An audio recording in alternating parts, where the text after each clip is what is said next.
Thank you very much. Just like you said, the G20 is a very important institution, like I said earlier, within the international system.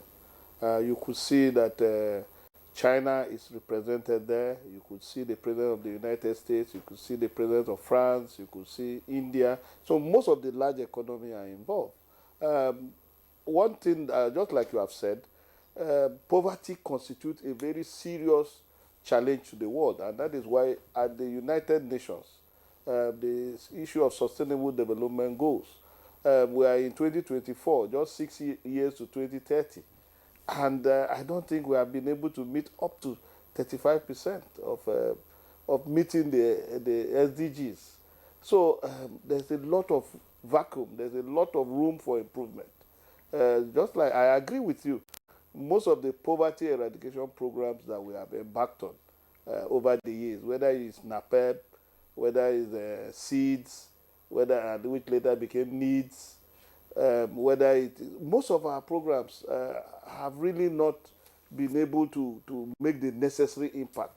The poverty gap continue to widen. The inequality between the rich and the poor continue to widen. The out of school children.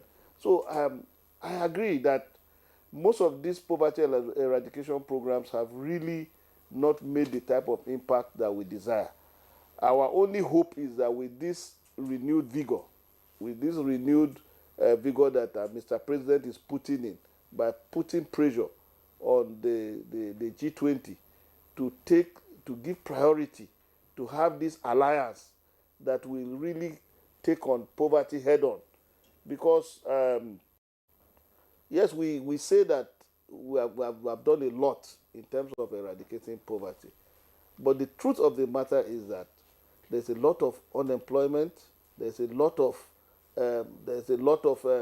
poor people around. If you look at the United Nations UNDP statistics and so on, many Nigerians are still grappling with the issue of poverty.